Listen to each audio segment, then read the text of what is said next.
1,5 milliard, c'est une somme importante.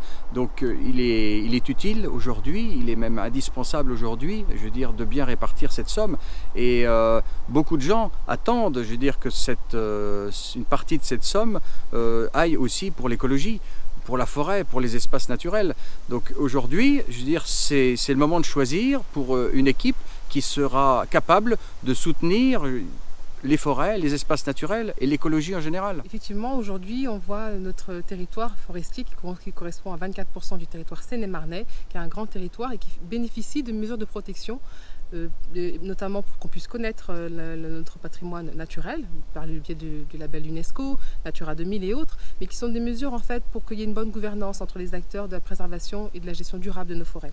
Aujourd'hui, on a besoin également qu'on aille plus loin dans l'accompagnement de ces acteurs-là pour qu'ils ne soient pas livrés juste à la coupe et à la vente pour pouvoir se maintenir. On aimerait accompagner un peu plus dans le financement, notamment de l'ONF et bien d'autres acteurs, pour que le budget du département, qui en bénéficie aussi à ces acteurs-là, soit vraiment tourné vers la transition écologique et plus seulement la gestion durable.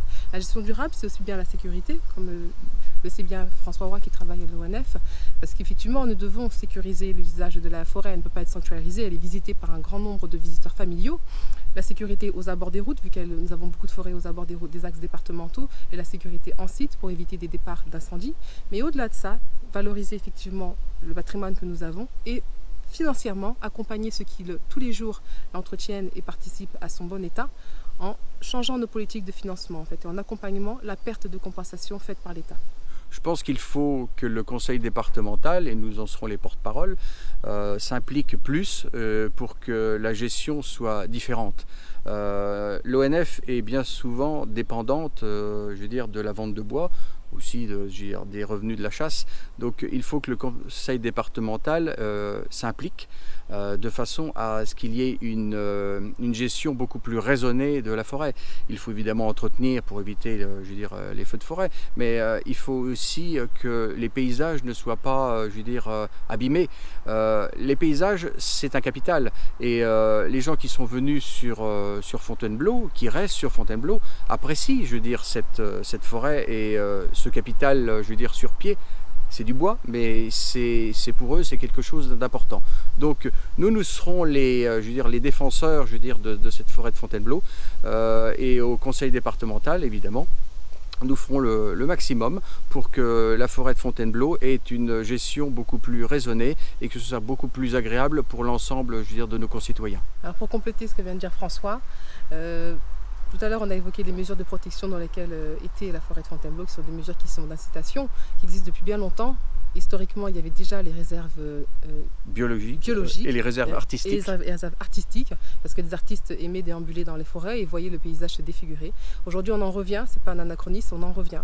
L'idée aujourd'hui, c'est qu'on voudrait que ces alertes lancées par ces acteurs-là ne soient pas vues comme une menace, mais comme une opportunité de donner vraiment une trajectoire à notre département, qui est sur du développement durable. On ne va pas critiquer ce qui a été mis en place, mais sur le bilan, on voudrait aller plus loin dans le curseur. On aimerait vraiment sortir et aller vers une gestion raisonnée, une exploitation raisonnée des forêts. Et dans ce sens, associer dans la concertation ces acteurs, qui sont des collectifs ou des associatifs, dans le biais d'une commission qu'on aimerait mettre en place, une commission de maintien de la biodiversité et de la trajectoire de notre biodiversité sur le canton. Il est vrai qu'il faut repenser la chasse, surtout sur le canton de Fontainebleau. Il doit y avoir un équilibre sylvo-cynégétique. C'est normal parce qu'on ne peut pas laisser, je veux dire, trop d'animaux dans une forêt. Sinon, je veux dire, s'il y a trop d'animaux dans une forêt, forcément, ça provoque un déséquilibre et ce n'est pas bon pour la forêt. Après, il y a des choses que je ne supporte pas, c'est le nourrissage.